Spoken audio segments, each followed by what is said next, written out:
So as we walk on this little trail on the side of this clay hill,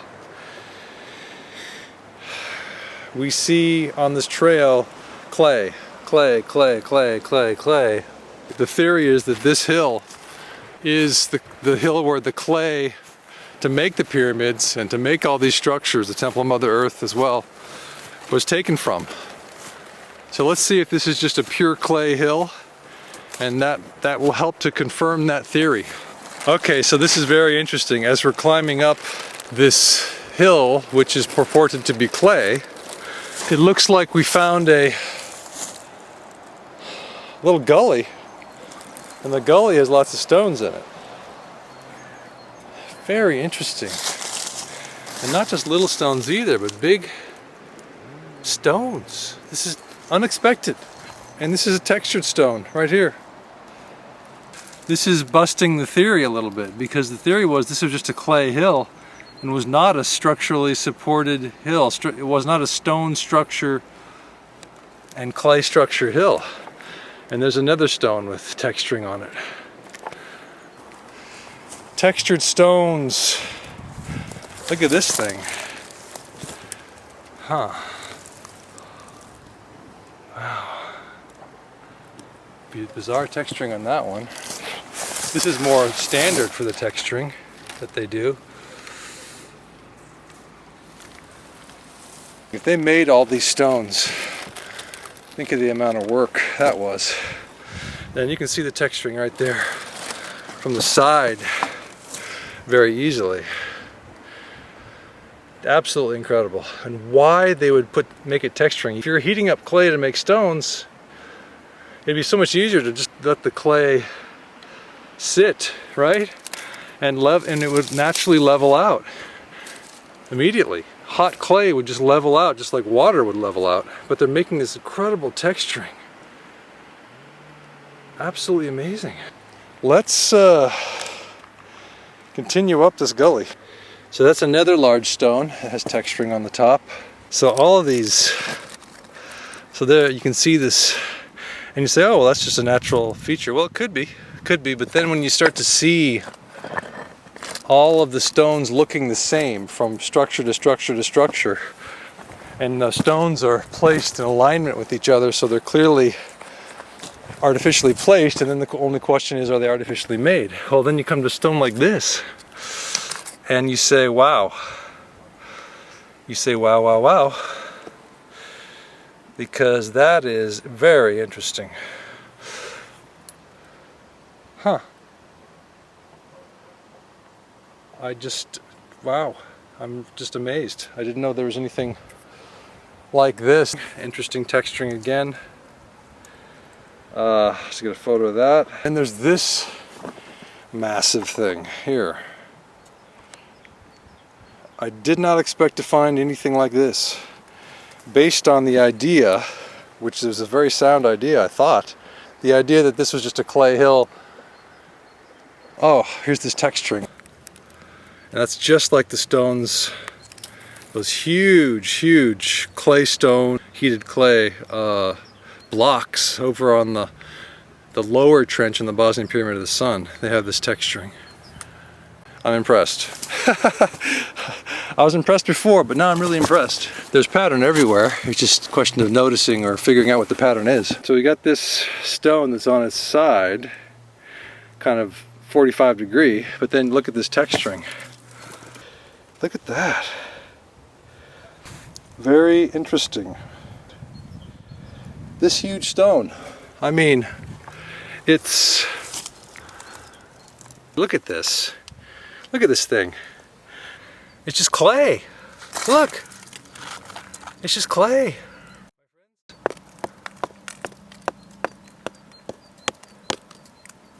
Look, it's just clay. So they heated this clay up. And they made it strong. I mean, this is strong. A little tiny bit came off, but I mean, that's 10 inches there, more than that there, 11 inches. Nice long thin stone. Amazing. Then you got this huge block. Oh, and now there's two gullies, okay. So there's this gully, and here's, you can see this, the idea of the clay stone. My friend Helena from the Czech Republic was looking at some stones in the Bosnian Pyramid of the Moon, and I said, I think these are artificial, and what do you think they're made of, if that's true? And she said, well, they look like sandstone, and then she said, well, they look like clay stone, and then she said, well, I think they're sandstone. So it was back and forth between clay and sand. She was perplexed. She's had some training in this. But the more that I look at these stones, the more it looks like clay.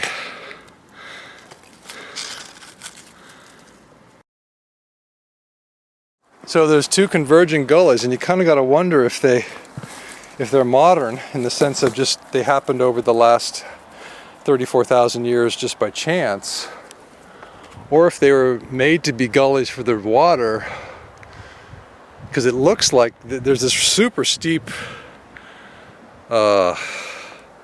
ridge right next to it, like really, really steep and really tall, 12 feet tall, all on this gully. And then there's this one in between the two gullies that's about 6 to 8, and then it gets up to 10, 12, 14 feet tall there.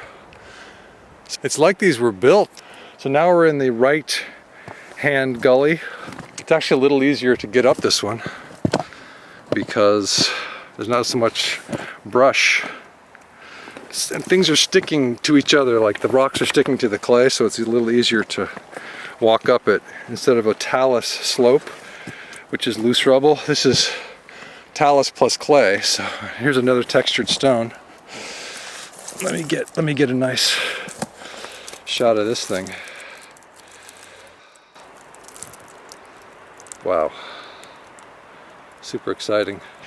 You know, the trickling of the water doesn't take much clay. If it's just soil, of course it'll take it. Wow, look at that stone. You can see the texturing. I mean, it's absolutely incredible. Let's see if we can hone in on that. Look at that. Amazing. And then the water trickling over this guy doesn't look like it's perturbed it at all. That's probably why they heat the clay up to such a high temperature. We know that they heated the concrete up to 900 degrees Fahrenheit. And that's what makes it the hardest, most durable, and most water-resistant concrete ever tested, ancient or modern, on the Pyramid of the Sun. But more than 4 times the temperature of boiling water is what they brought the clay up to on the Pyramid of the Sun. Over there. So, and they covered it with concrete that was heated up to that degree. So, how they did that, no one knows. But they really, really, really wanted to make strong concrete. They really wanted that pyramid to stay, whoever it was. And so then you got to wonder, they probably really wanted these rocks to stay rocks and not disintegrate. So then you say, well, I wonder what temperature these rocks became. The texturing is never identical to texturing on some other stone. It's just, it has an identical feel, an identical style. See if I can, yeah, look at that texturing. Absolutely crazy. The word for stone in Bosnian is kamen, K-A-M-E-N. And I'd like to start a new discipline called chronology. Rather regular sides, you know. 90-ish degrees there. It's not necessary to have 90-degree sides to be a construction stone, obviously, but there's some more texturing on this guy. Interesting. So this was just supposed to be a clay hill. All right, now we have something interesting. A really huge rock, and then some more rocks that are large next to it. So let's go find out what those are. Okay, so this is interesting because these look like they're built in, right? I mean, they're in. It doesn't look like they've been perturbed. These look like construction stones to me. And they're angled in. They're always angled in. Look at that. Look at that angle. Really strong. They're angled into the structure. And you'd hear me talking about that almost every video where I have stones in there. I'll talk about the inclined terraces of the Bosnian Pyramid of the Moon, or the inclined blocks on the Bosnian Pyramid of the Sun. Not the concrete blocks, but the blocks below at the first level. The level where the blocks I'm talking about are, it's probably about there. and then the concrete starts up further. But there's some blocks that are just like this, kind of near the bottom, at least at the bottom trench that we've started excavating. And they are inclined, just like this. So I'm going to get a few photos of this incredible inclination. Make sure my camera is flat so we know generally what the inclination is.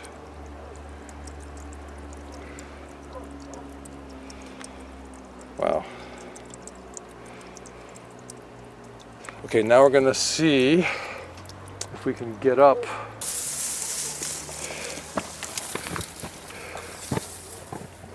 Look at this gorgeous texturing. You can see the clay right here. If I can flick this off, but I'm not gonna, because it's just this whole thing is too beautiful.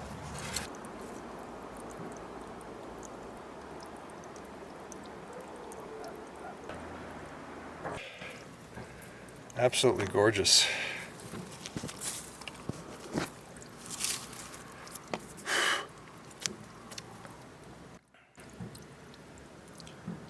I mean, wow, look at those markings.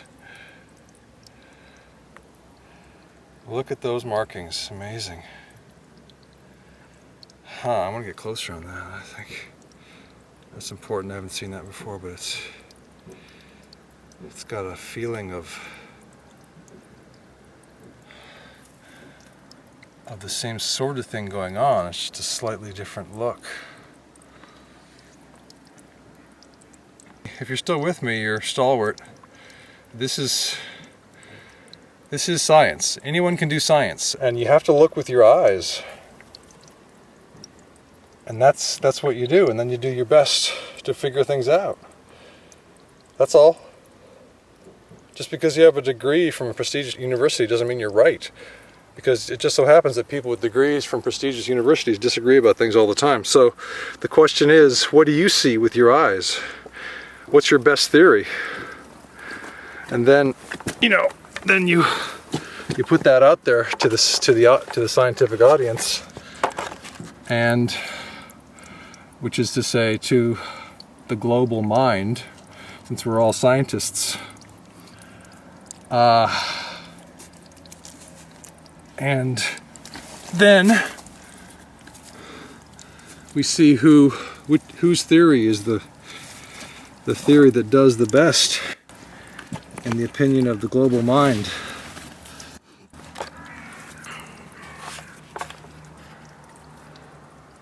So this is pretty interesting. This is actually interesting because to me this looks like a gully in the Pyramid of the Moon. And the gully on the Pyramid of the Moon has this incredible layering. In other words, it looks like this might have been meant to be a gully. And you can see the water coming down. But the other thing is, this might just be a place where randomly the water decided to come down, and then it sort of laid bare what exists everywhere, which is this clay layering. Heated clay, obviously. Here's the unheated clay that's just on top of it. But then there's this stuff. Let's see, there's another textured stone. Amazing. Nice and wet for us so we can get more idea of what the texturing is. So there's clay, soft clay, right? And then there's, and that's the soft, like potter's clay or something. It's a little bit harder than that right now. And then there's the harder stone clay, or clay stone. Maybe they mix some other ingredients in there besides just heating it up. But then look at this. Then there's a really hard one. A really hard one. So there's 3 different kinds right there. I was just standing on this thing, and we have clear evidence of it being inclined because it's inclined. It's inclined into the structure.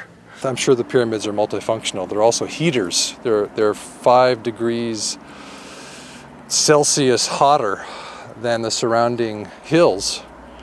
So what you have is a way to keep the ice ages from completely destroying everything.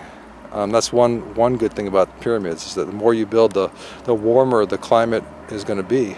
And there is a Mediterranean climate on these pyramids, and you have plants that grow there that are Mediterranean plants, and that's because the heat is escaping faster from these pyramids than from the surrounding hills, because the pyramids are not compressed over millions of years, but have hollow spaces, and we know they have tunnels from satellite scans we've done, and they're just less dense than the surrounding hills, and so they let heat out faster, which means that the plants benefit from that heat. The ones that like the Mediterranean climate can grow here. I have to honor these crows because they're so awesome. They're like, we are going to let you know what we're thinking. Bosnian Pyramid of the Sun to the right, and the Bosnian Pyramid of Love, a smaller structure, knitted together with the pyramid by a clay and concrete staircase, alternating clay and concrete staircase. And we're here in this incredible gully on a clay hill that we thought was simply clay, that was used in ancient times to build the clay and concrete or clay and stone pyramids. But it looks like this is a structure that was also built, a structurally created and structurally strong hill. I mean, wow. They built this thing. Let's keep doing what Robert Schoch doesn't want to do, which is real science. He wants to libel and he wants to slander.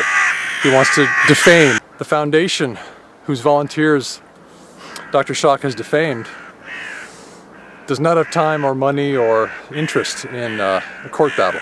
But they could go to court, they could take Schoch to court, and they could win. And the win would be hollow. So let's continue to do science. Let's look at textured stones close up, because we decided to take a chance and check something out that we thought was one thing but turned out to be another. It's exciting. Maybe there's some science to do in your hometown. Maybe your hometown is not what you've been told. Maybe the geologists in your hometown are like the geologists here in Bosnia who said that there's nothing here. There can't be pyramids here. It's just natural. And they've said that for 10 years. The experts have said that. So if they said that about this complex, this area where there's a pyramid complex that's an estimated 34,000 years old, who knows what's in your hometown? Maybe there's a pyramid complex in your hometown that's 64,000 years old. It's an exciting time. We're just at the beginning of understanding our past and the past of our planet. This is Jock Doubleday reporting, exploring, having a good time, playing, because science is playful, here in the Bosnian Valley of the Pyramids, in the heart of the Balkans. It's March 3rd, 2015. Have a scientific day. So I got to show you this. This is the first time I've ever seen a full view of the Temple of Mother Earth. It's always blocked in some way. The left side is blocked, or the right side is blocked, or the bottom of it's blocked by the trees, the houses. So you can see the concave structure. We're inside the concave curve. It's crescent shaped. Huge structure. Nothing like it on the planet as far as we know. It's the first time. So Dr. Semir Osmanagic, who discovered it, said, hey, this is not a natural feature. This is artificial, and I'm going to call it the Temple of Mother Earth. And I think it's a great name. It's made of clay, so it is made of earth. And it's also made of structural stones. And we know that because along the side of it have been found structural stones that incline into the structure.